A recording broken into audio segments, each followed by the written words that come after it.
வேந்தர்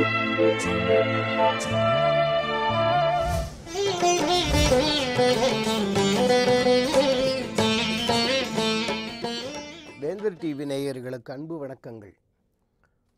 கண்ணதாசன் பாடல்களில் கடவுள் தத்துவங்கள்ங்கிற இந்த தலைப்பில் அந்த மகா கவியினுடைய அற்புதமான வாக்குகளை நாம் வாரந்தோறும் அனுபவித்து கொண்டு வருகின்றோம்.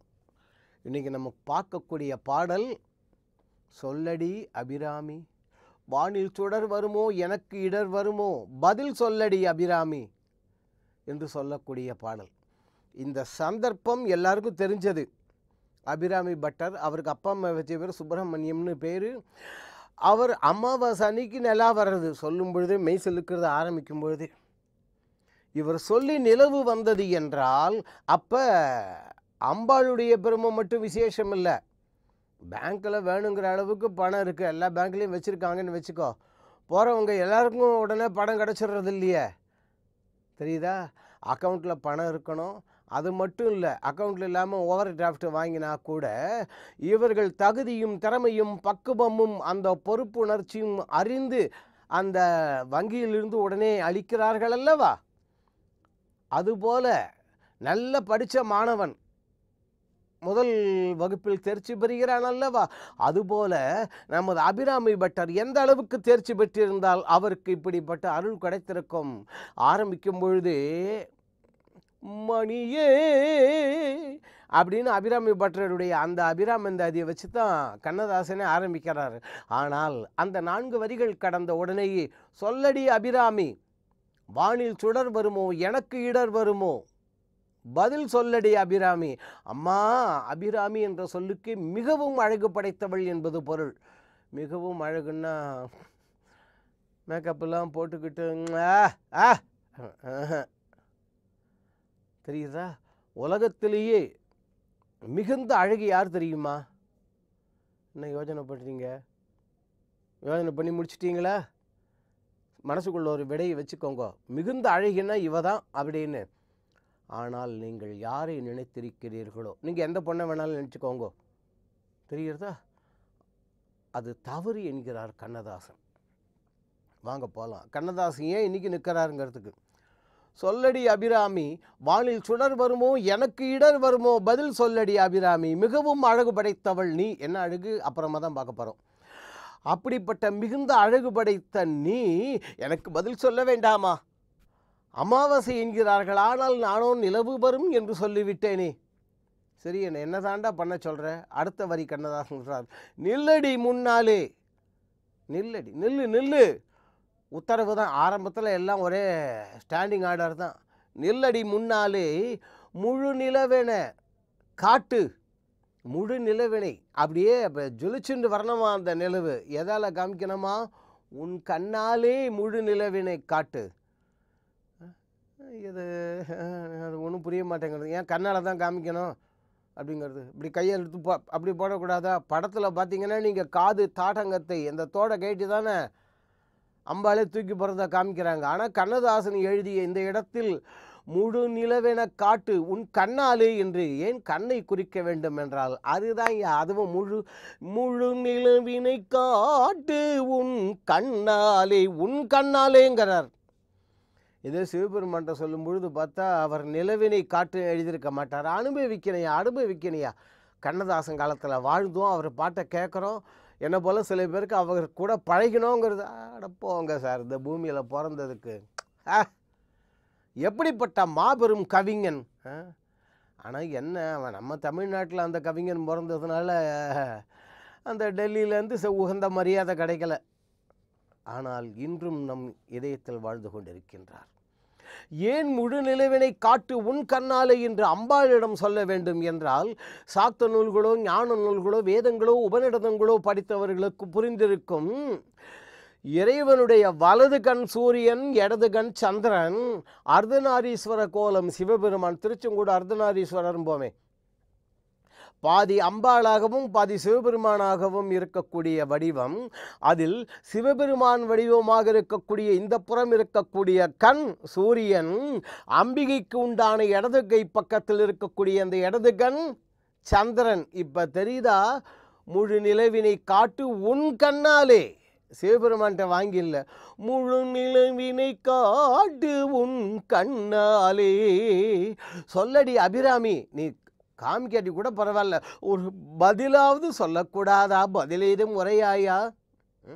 அடுத்தது அம்பாள் எப்படி வந்து காமிக்கணுமா? இதுக்கப்புறம் பாடல் பெருசு சார், அபூர்வம் சார். அது தங்கம் தங்கம். கையை வச்சோன்னா பா. அந்த அம்பாள் எப்படி வரணுமா? இதில் ரெண்டு இடத்துல பிள்ளை பிள்ளை என்று சொல்லக்கூடிய சொற்கள் வரும். பிள்ளைங்கிற சொல்லுக்கு ஞாபகம் வச்சுக்கோங்க, விவரம் அறியாதவன் என்பது பொருள். விவரம் அறியாதவன் பிள்ளை. இந்த பிள்ளையை பெற்றதுக்கு 2 தென்னம்பிள்ளையை அணிப்பிள்ளையை பெற்றுருக்கலாம்ப்பா. தண்ணியாவது கொடுக்கும், இளநீராவது கொடுக்கும், சொல்கிறோமா? விவரம் அறியாதவன் பிள்ளை. அம்மா, பிள்ளையான நான் இந்த மாதிரி விவரம் தெரியாமல் அமாவாசை என்று நிலவு வரும் என்று சொல்லிவிட்டேன் என்று ஒரு முறைக்கு இருமுறையாக அன்னார் சொன்னதையே நான் வழிமொழிகிறேன். ஆங்கிலத்தில் சொல்லுன்றீங்களா? செகண்ட் ஸ்கீம் சொல்கிறீங்களே உங்கள் இன்றைக்கி சட்டத்தில் பேசுகிறீங்கள, எதான மீட்டிங்கில்.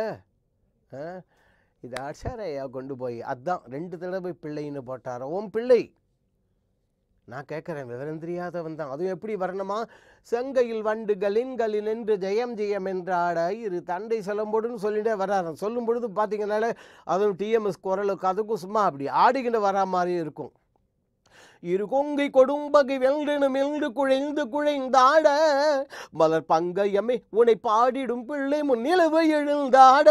என்ன சார் நிலவை எழுந்தாட பளிச்சுன்னு வரணுமா? அப்படி வேகமாக வந்த அந்த நிலவு எழுந்தாட விரைந்து வாராய் இவ்வளோ சொல்லிட்டு வந்தவர் அடுத்தது சொல்கின்றார், அம்மா அப்படி வர வேண்டும். ஏன் இவ்வாறு சொல்ல வேண்டும்? ஏன் இப்படி, அதாவது இடி இடிக்க மழை ஒலிக்க அப்படியே எல்லாம் அந்த ஓசைகள் கேட்க வேண்டுமா? மிகவும் மிகவும் மறுபடியும் சொல்கின்றேன், வேதங்களிலும் உபநிடதங்களும் சாக்த நூல்களிலும் ஆழ்ந்த பயிற்சி இல்லாவிட்டால் இந்த பாடலை எழுதவே முடியாது. பொருள் காண்பதும் கடினம்தான். ஞானசம்பந்தர் எழுதினாரு, ஓசை ஒலியலாம் ஆனாயினிய விளையாட்டா? தாளபுரீஸ்வரர் கோயில்னு சொல்லிட்டு இருக்கோமே, தாளம் ஓசை கொடுத்த நாயகி சொல்கிறோமே. இன்றைக்கி நாளைக்கு சரியாக பேச்சு வராமல் இருக்கிற குழந்தைகளுக்கு அந்த ஓசையின் நாயகி, ஓசை கொடுத்த நாயகி தாளபுரீஸ்வரர் கோவில் அதெல்லாம் இருக்காங்க. ஞானசம்பந்தருக்கு தாளம் கொடுத்த இடம். அந்த திருக்கோவிலுக்கு போனால் அந்த ஊமைத்தன்மை நீங்கி நல்ல பேச்சு வரக்கூடிய குழந்தைகளாக இருக்கின்றன. அடியனுக்கே 3-4 குழந்தைங்களுக்கு தெரியும். அப்படி